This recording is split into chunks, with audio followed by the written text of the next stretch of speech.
Hello and welcome to the Pig and Whistle. It's House from Azeroth. As always, here at the Pig and Whistle Inn in Stormwind, I go through a variety of subjects with regards to World of Warcraft. So grab a bottle or a pint, sit back and enjoy. This week's episode, we're going to be going over the latest patch of Dragonflight, and that is 10.7 or 10.0.7, I believe it is. Yes, it is. Yeah, 10.7 would be crazy. That would be 7 patches into the expansion. That's like a few years from now if we ever go past a 0.3 patch. That hasn't happened since WoW Classic. So yeah, it's 10.0.7. We're going to be looking at exactly what has changed in the game, and we're going to be looking at the I can't say rework, and essentially giving my opinions on it. As a PvP player, of course, because PvE, I'm not going to get into all of that. I wouldn't have a clue, essentially. So yeah, we will obviously start off with the weekly news. We have the world boss for this week. It's located in Azure's Span in the top right-hand side, and that is Basil. Yeah, Basil, I'm going to go with. Dragonflight Dungeons is your bonus event for this week. So you get an extra piece of gear after completing a Dragonflight dungeon. Pomp Stomp is the not the bonus. That is the brawl for this week. And this one is really good, especially if you're looking to gear up some ults for PvP, as you can hop in there and just buy loads of honor gear. You get quite a bit of honor from this, and it takes about 5 minutes per game, not even that. And that's including the starting like where you're starting, where you're buffing up and everything. So about 5 minutes per game. Very, very quick. Very, very good. Spiteful, Grievous, Fortified, and Thundering are your mythic affixes for this week. Spiteful, when you kill a mob, it will drop a Spiteful Ghost or whatever. Essentially, these fixate on a target. You just want to kite them, push them back. They will die off in their own time. Grievous, when you drop below 90%, you slowly take more and more damage until you are topped up above 90% again. So help your healer out, pop a defensive, or just make sure that you're not getting hit by random mechanics in the dungeon. Fortified, the non-boss enemies will have more health and damage, so make sure you do a talent build to accommodate for that. And Thundering, you have the mythic affix, which will be going very soon, I would have thought in a couple months' time. Everyone in your group gets a debuff, a negative or positive. You get a damage increase from this debuff, but have to run into someone who has the opposite charge before it ends. Otherwise, you will take a lot of damage and be stunned, which is not good. The spell that we're going to be looking at this week is Heart of the Wild. Now, this is one that has, I didn't think a lot of changes, but my god, there is a lot of text on my screen. So it started back in patch 1.9 when it was added. So previously, when shifting into bear form or dire bear form, this talent will cause your current health to increase by the same amount as your maximum health. Now it will cause your percentage max health to be the same before and after the shift, as well as shifting back to humanoid form. As a result, shifting in or out of these forms will no longer cause an increase in current health. Okay, seems a bit weird, but it is what it is. It got a change several months later in patch 1.11. Fixed an issue where players with Heart of the Wild talent were losing health each time they shifted to bear form or dire bear form. That's not really good, considering that was in the game for about several months. It got a big change in patch 2.3. This is a year after. This talent no longer provides 4 to 20 bonus strength in cap form. It instead provides 2 to 10% bonus attack power, and this is obviously through the 5 ranks. So 2, 4, 6, 8, 10 bonus attack power for each point you have in the talent. It got a change back in Wrath of the Lich King as well, about a year and a half after this, which is just simply stamina bonus changed to 2, 4, 6, 8, and 10%. Very simple. And then once again, a year and a half later, in Cataclysm, it got a couple changes.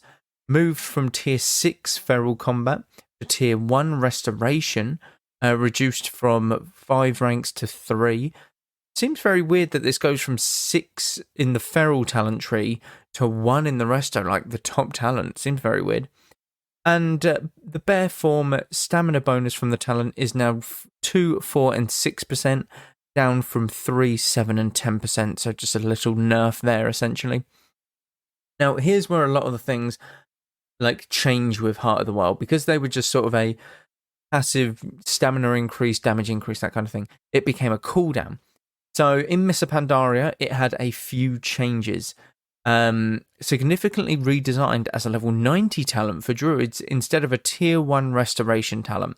Now it increases your stamina, agility, and intellect by 6% at all times when activated. Dramatically improves the druid's ability to perform roles outside of their normal specialization for 45 seconds. So this is simply, you can heal better, you can tank a bit better, you're a bit tankier in bear form if you're like a balanced druid, or if you're a feral druid, you're better at casting spells like Star Surge, Wrath, they do more damage, you're better at healing, etc, that kind of thing. It got its next change in Mists of Pandaria a month or so later. Non-restoration druids will now properly get a mana discount when casting Cenarian Ward while Heart of the Wild is active. Feral and Guardian druids also properly gain increased healing. Okay, very simple. I like how Cenarian Ward was a base cooldown for druids in Mists of Pandaria. I think that's really cool.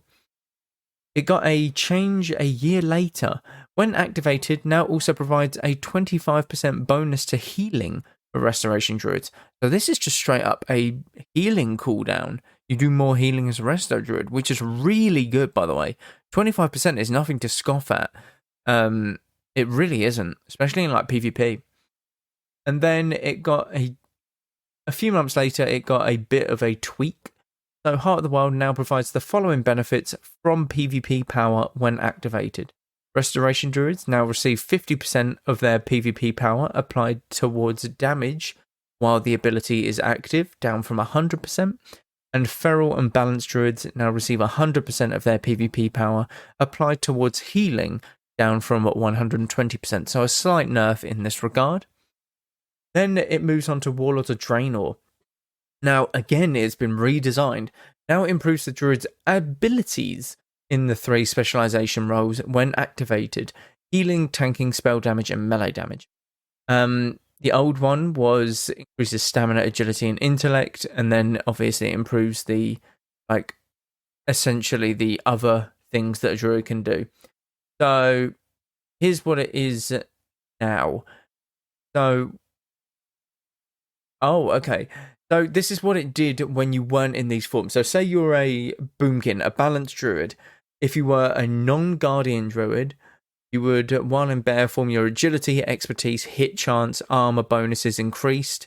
If you were balanced still, you would have, while in cat form, agility, hit chance, and expertise.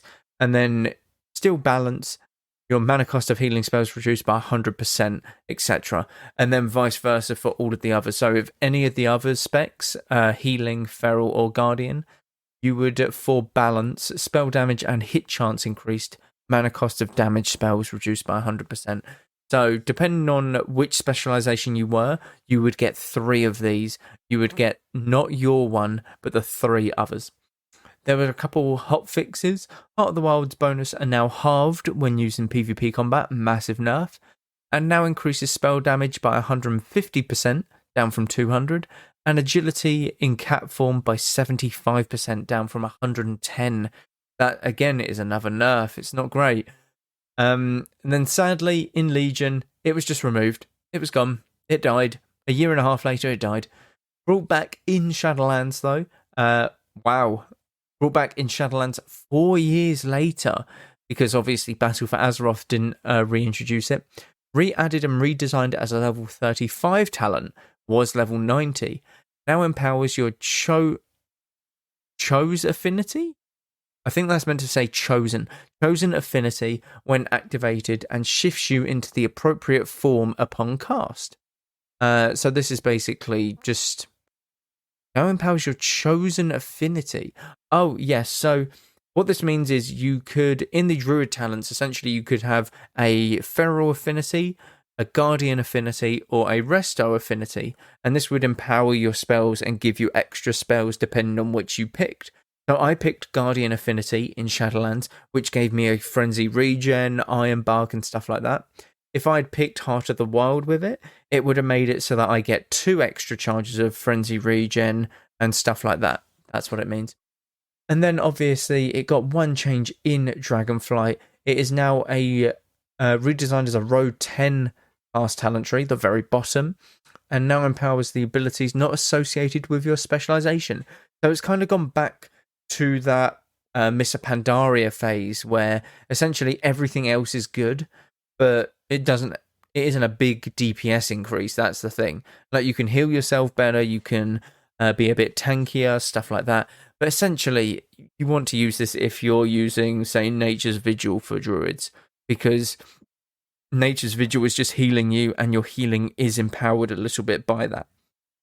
So, Heart of the Wild's gone through a lot of changes. I like how it was in its previous forms, where it was just a talent that increased it, like your stamina. It's a lot easier to sort of utilize. But I like the idea of Heart of the Wild as a cooldown, a big 5-minute cooldown, by the way, where you can do other things that you wouldn't necessarily be able to do. Because druids are so versatile, it actually allows for this kind of thing, and it's very useful because essentially you can go into bear form as a Heart of the Wild druid and soak a lot of damage in like a raid scenario or anything like that, which makes it very, very useful, obviously. But let's get on to 10.0.7. So we're going to start off with the Forbidden Reach. We're going to be going over my sort of takes on it as well. The Forbidden Reach is obviously the zone where the Drakthir start. We are now allowed to access it. It's got world quests, it's got loads of dailies, it's got loads of different things, rares, as you would expect, probably toys, a couple of them things as well. But essentially, you're going there to continue the storyline. It's the storyline continuation that leads us into the next patch, the big patch, 10.1. From my first sort of glimpses at it, it's quite fun. It's quite enjoyable. There are the things, they're kind of like Torghast, but they aren't at the same time. Essentially, you can get some very good loot from it and cosmetics and stuff like that. But yeah, Forbidden Reach New Zone is typically what you would expect mid-patch. Nothing too crazy, kind of like a Timeless Isles, as always. Destination, nothing too crazy. It's a stopping point, isn't it? It's kind of like, oh yeah, you're staying here until the patch is ready to go live, essentially. We also have Monk that has been expanded into other classes for Lightforged, Draenei, Worgen, and Goblin. These are obviously something that they're going to be doing a lot more so, I would imagine, in the near future, especially with the allied races, because they don't have as many, like, what do you call it, classes. They don't have as many classes, I think, as some others, and they'll constantly be adding stuff like this, like how Taurens essentially can be every single specialization or class in the game. That includes rogues, mages, etc. I've yet to see a Tauren mage, by the way, so I'd love to see one. We have a new faction, the Winterpelt Furbolg, which, by the way, looks so cool. So 10 out of 10 for that. And I'm really hoping that they have this toy where it turns you into a Furbolg. Now, people who play Classic obviously understand this, but there is a quest in Ashenvale where you get an item, and this item stays in your inventory even after you abandon the quest. So the idea is you pick up the quest, abandon the quest, and then make sure that this, toy or item stays in your bags, essentially. You can put it in your bank and stuff, and it won't disappear, but just make sure that you don't complete the quest. And essentially what this does is turn you into a Furbolg, and this is kind of like a very good toy. This is like one of the first toys that you can get in the game of World of Warcraft, because there weren't many in Classic, and people just found this and thought, oh, this is quite a nifty little like thing to have. And it's quite fun. It's really fun to just dress up as a Furbolg, and you can cast in it. As long as you don't take any damage, that's what breaks the Furbolg form. So I really hope that they add this toy to the faction, because it would bring back a lot of like good vibes, essentially. Because the quest, I don't think, is in the game anymore, sadly, in retail. Not since the Cataclysm revamp. So yeah, you can't get it anymore. So I would imagine this is where they would bring it back. But the Furbolg, essentially, you don't understand them. You don't understand their language. So what you have to do is continuously, like, um, do these quests and pick up these sort of, like, almost you have to understand their language and learn the language, and then you can slowly gain rep with them. I would have thought there's a quartermaster for them, that kind of thing. So you can slowly get more and more favorable with this faction through learning their language, essentially. Bane's Search. This is a small quest line that involves Bane Bloodhoof. You know, the guy who literally had one line in the entirety of Shadowlands and just sat in Oribos doing nothing? Yeah, that guy. So what it says here is Malamite High Mountain is worried Bane Bloodhoof has travelled to the Inaran Plains in search of an old friend who has gone missing, but instead on making the journey alone, help Bane solve the mystery of the missing Torren and come to terms with his old hatreds with the help of an unlikely ally. So essentially, what this is Bane goes off to find a Torren that saved him. I think in Warcraft 3. It might have been in Warcraft 3. But essentially, the Centaurs and the Torrens are not friends. They are not friends, and the Inaran Plains is just full of Centaurs. Obviously, the Centaur is the main faction of the Inaran Plains who we talk to and stuff. But in Warcraft 3, it's very much the Centaur that are hunting the Torren, and that's kind of where he has a very much dislike for them, and you're kind of just, solidifying their relationship or rebuilding their relationship, sorry. That's quite a cool little quest line. I've seen, obviously, I've seen it, so it is quite a cool little thing. I'm not going to spoil it, obviously, but it's something that can keep you going until 10.1, essentially. We have Faction and Envoy. So what you can do now is on the Forbidden Reach, you can talk to, I believe it's one of the Tuskar. I believe it's a Tuskar. No, it might just be a Valdrakken sort of envoy. Essentially, you talk to this person and you can pick one of the factions, the Valdrakken Accord, the Murok Centaur, the Tuskar, or the Expedition. And by picking them, you essentially unlock certain things that you can pick up in the Isles, or the Forbidden Reach, sorry. And you gain increased reputation with that faction for the day.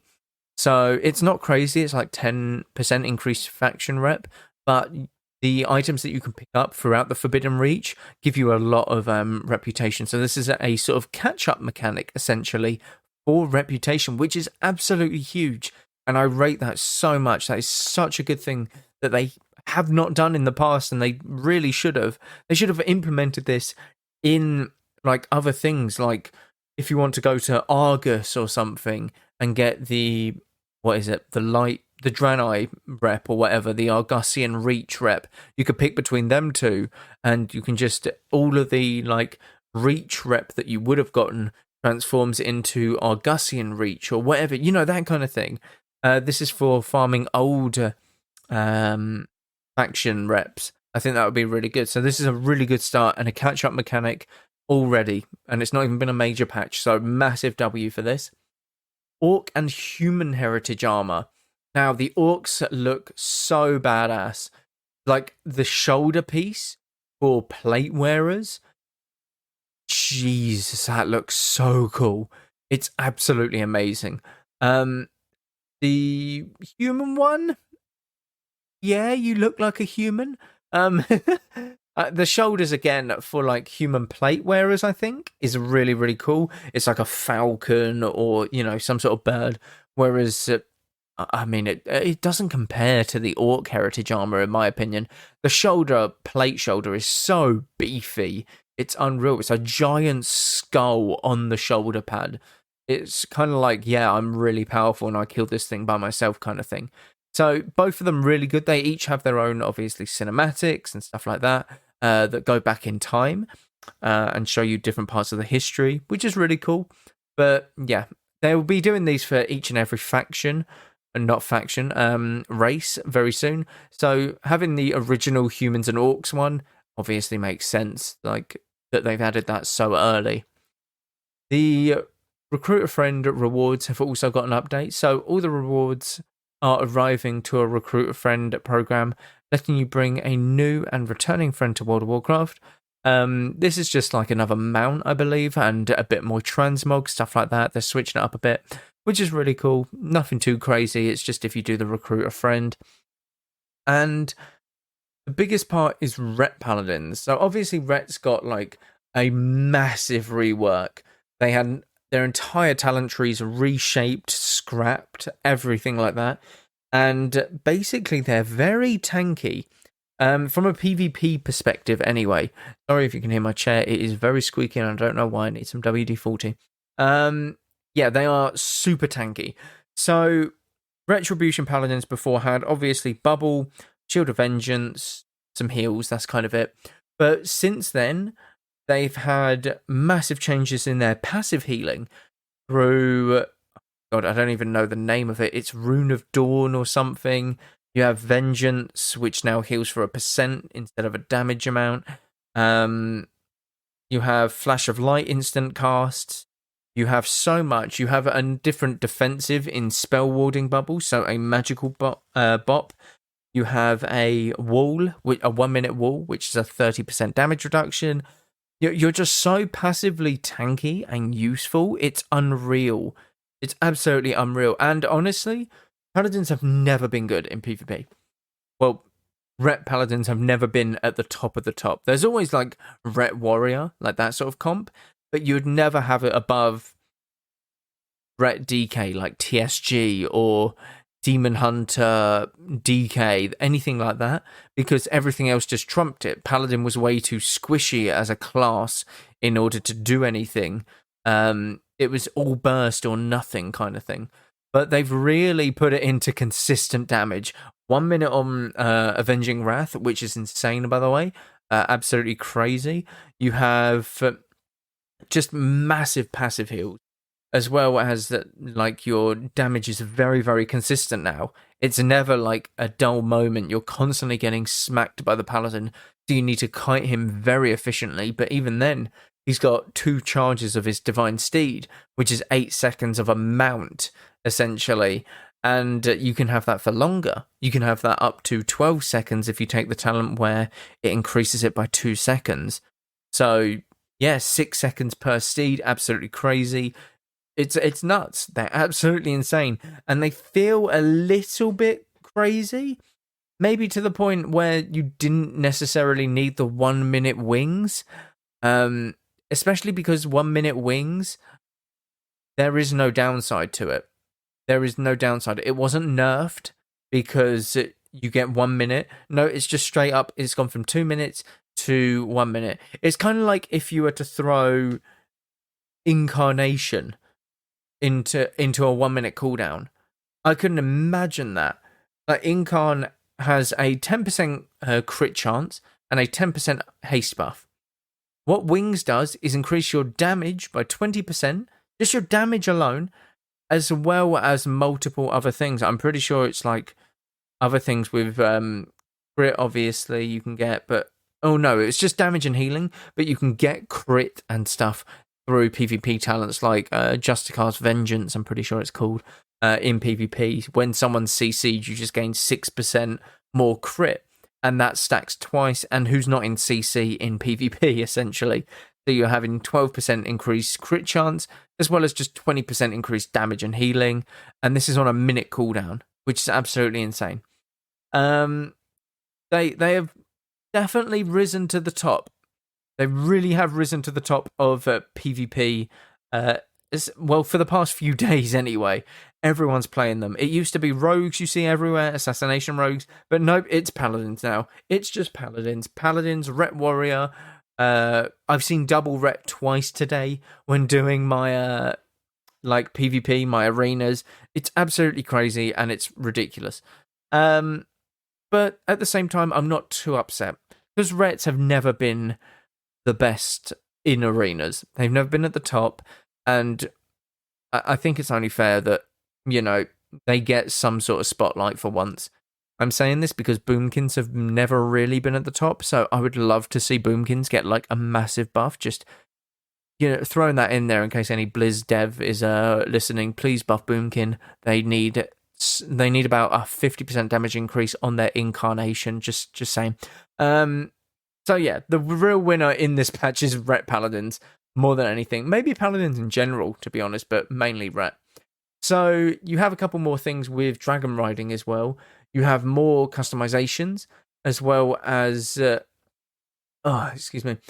have new glyphs to collect for your dragon riding skills. You have a couple more, or at least one new skill where it's just halt, where essentially you just stop midair and you just start falling to the ground, which is quite funny. Elemental storms is another thing as well. It's kind of like the Primalist storms, but essentially it's basically the same. With the Primalist focus on the Forbidden Reach, they are concentrating their attacks around the Dragon Isles, reducing the storm count to 1 was 2. So these are the storms that are constantly up throughout the first patch. The Dragonbane Keep will no longer be an elemental storm, which is a bit of a shame because you could get extra stuff when that was on there. Additional Primalists have been recruited from around Azeroth and are reinforcing the forces in element storms. This includes increasing the power granted to the Primalist allies, making these areas a bit more dangerous. Okay, that's kind of cool. I like to see that it's making it a bit more dangerous to do this content as we're getting more gear. The Storm's bosses have had their respawn time shortened and will not scale up their health as fast when more people engage them. Okay, makes sense. These areas will reward more elemental overflow and also have a chance for some of the new bind on account gear tokens, similar to the Forbidden Reach. So these tokens are essentially the ones that you can trade to other characters on your account. They work like the Timeless Isles ones, where you buy them, send them over, and you get a piece of gear based on that. Speaking of that, conquest boxes are now in the game, so any excess conquest that you have, you can send over to an alt to get them geared very, very quickly. And the last thing for elemental storms, the tooltips for the elemental storms have also been updated to give more information, including potential weekly drops that can be gained in the area. Very, very simple, essentially. So, yeah, there is a lot of changes that have happened in 10.7. But this is a filler patch, which is absolutely crazy with the amount of changes. There is so many class changes that I cannot possibly go through them. So many in terms of numbers tweaking and stuff like that. So if you wanted to check that out, please check out on Wowhead. It is very important that you're keeping up to date on your classes and what might be actually good for you talents wise. But that is it for this episode. Thank you all very much for listening as always. Do check out the Patreon as well as Twitch and YouTube. Constant stuff happening over on them pages. Thank you all very much for listening and go with Valor, friend. Goodbye all.